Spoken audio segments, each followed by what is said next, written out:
Hi, thank you for watching Digging to China. I'm Dong Sean. If you have not done so already, please subscribe to my channel. Thank you very much. On Saturday, June 3rd, a joint exercise between the US and the Canadian navies was taking place in the Taiwan Strait, the body of water that separates Taiwan and China.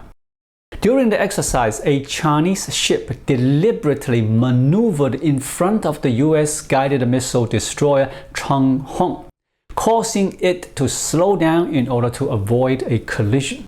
The incident of the Chinese ship cutting in front of the US vessel occurred twice on June 3rd. The US Indo-Pacific Command issued a statement acknowledging the incidents and expressing concern over the actions taken by the Chinese ship. The U.S. command stated that the Chinese ship violated the maritime rules of the road by approaching within 150 yards, jeopardizing safe passage in international waters. Video footage from Global News, a Canadian website, depicted the close encounter between the ships. China's military criticized the United States and Canada for deliberately provoking risks after their navies conducted a rare joint sailing through the sensitive Taiwan Strait. This maritime incident is the latest in a series of close encounters between the Chinese and the US military. On May 26, a Chinese fighter jet engaged in an unnecessary aggressive maneuver near a US military plane over the South China Sea in international airspace, as reported by the US Indo-Pacific Command on May 30th. The military threats posed by the Chinese Communist Party against Taiwan continue to escalate, as do their provocations towards the United States. However, it is unlikely that the CCP is willing to engage in an immediate war with the United States, either to achieve reunification with Taiwan or to initiate a conflict in the South China Sea. Recently, I came across Dr. Cheng Xiaonong's Chinese articles and videos which offer a distinct perspective that I find rational and would like to share with you. Dr. Cheng Xiaonong is an economist and a scholar of Chinese American descent, focusing on issues related to transformation. He completed his PhD in sociology at Princeton University in the United States. Dr. Cheng has held positions as the director and associate researcher of the Comprehensive Research Office at the Institute of Economic System Reform in China, as well as the editor-in-chief of the American journal Contemporary China Studies. Currently, he resides in the United States. Next, I'll provide a concise summary of Dr. Cheng Xiaonong's viewpoints.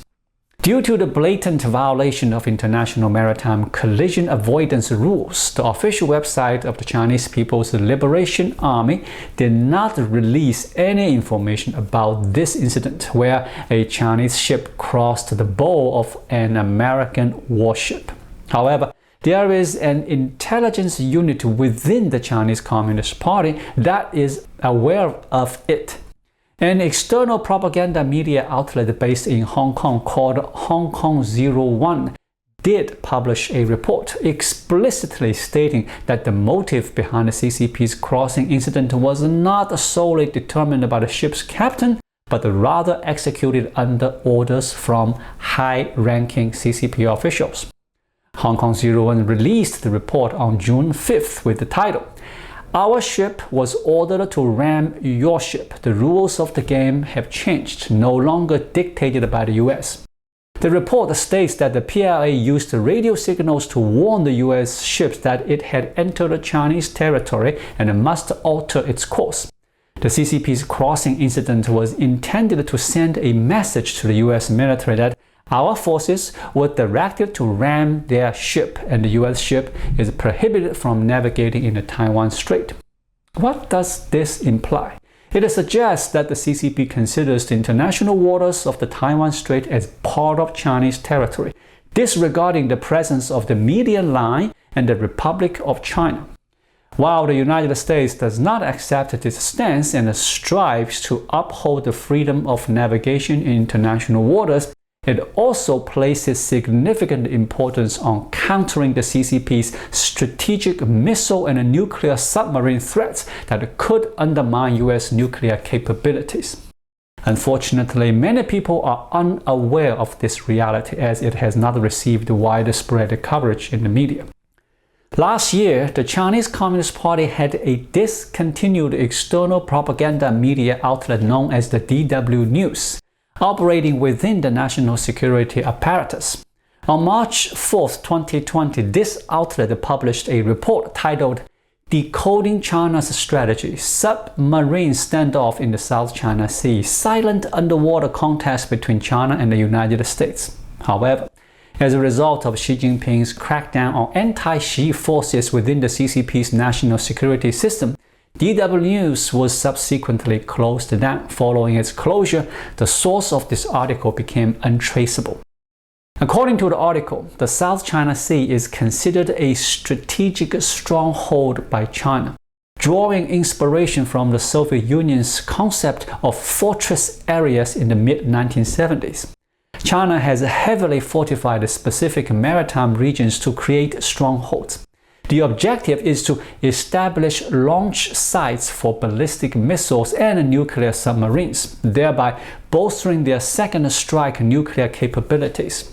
China has adopted a two-pronged approach, aiming to break through the island chain blockade and gain access to the Western Pacific, while simultaneously establishing the South China Sea as a fortress area. It serves as a designated launch site for ballistic missile and nuclear submarines, solidifying China's military presence in the region. The South China Sea spans an area of 3.5 million square kilometers, with an average depth of 1,212 meters. The central basin reaches depth of 3,400 meters, making it ideal for large submarines like ballistic missile submarines. China's control over the Paracel Islands, the Zhongsha Islands, and its land reclamation activities in Spratly Islands have significantly bolstered its dominance over the South China Sea basin. The CCP's strategic intention, as outlined in the reference article, exposed its plans to seize reefs in the South China Sea, construct artificial islands, and safeguard the submarine base in Sanya, Hainan province, establishing a fortified zone in the deep sea. The objective is to provide a secure environment for strategic nuclear submarines. These submarines are equipped with long-range nuclear missiles primarily aimed at the western and central regions of the United States, posing a nuclear threat to U.S. national security. The existence of such a fortress area for strategic nuclear submarines enables the CCP to continue posing military threats to the United States. The CCP initiated its first direct military action to escalate the US-China Cold War in 2020. They deployed a naval fleet to conduct exercises near the strategically significant US military base at the Midway Island in the Pacific Ocean. Moreover, they openly stated their intention to target Pearl Harbor, signaling the CCP's initial strategic move. The second step involves establishing a fortified zone in the South China Sea for strategic nuclear submarines. Submarines are then deployed from this zone to navigate underwater through the Taiwan Strait, entering the Western and even Central Pacific.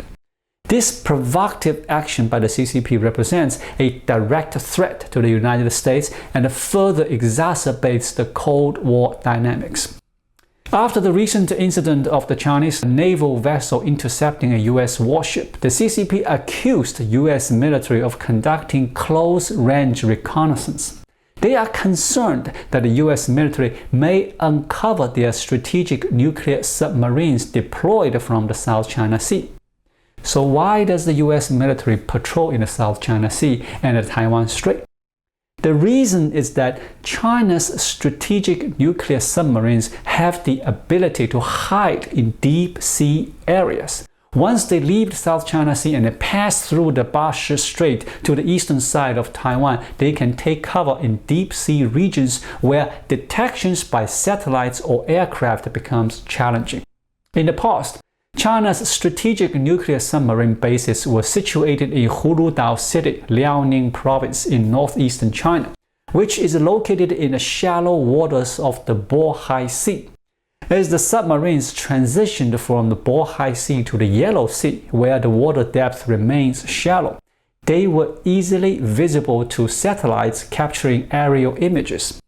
Strategic nuclear submarines traveling underwater in the Bohai Sea or the Yellow Sea could be observed because the water depth there is only a few tens of meters, which is not significantly different from the submarine's height. Presently, the CCP has moved its strategic nuclear submarine base to Yulin Naval Base in Sanya City, Hainan Province. Satellite imagery reveals that the base is nested within a coastal mountain that has been hollowed out. This unique location allows strategic nuclear submarines to submerge and access the base while remain concealed within the mountain. Upon departure, the submarines can bypass surfacing by directly exiting the mountain caves and diving into the deep waters of the South China Sea. Consequently, satellite surveillance can only capture fleeting glimpses of the submarines during their brief moments of arrival or departure from the base, as demonstrated by satellite images released by Japan. Once the CCP's nuclear submarines retreat into the vast expanse of the South China Sea, they became elusive to satellite detection. Therefore, the United States relies on electronic reconnaissance aircraft and destroyers to intercept the electronic signals emitted by strategic nuclear submarines or listen for the acoustic signatures of their underwater engines in order to determine their whereabouts. The CCP's objective of occupying international waters in the South China Sea aligns with its goal of controlling the Taiwan Strait. Both actions are primarily driven by military considerations.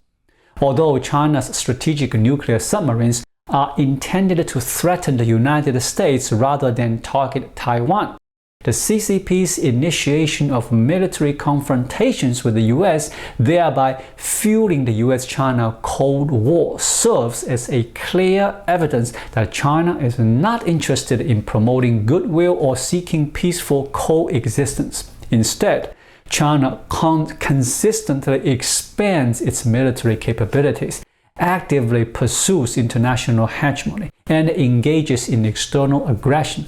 It is worth noting that the U.S. military has frequently traversed the Taiwan Strait, with an incident in January of this year narrowly avoiding a collision involving the USS John S. McCain destroyer.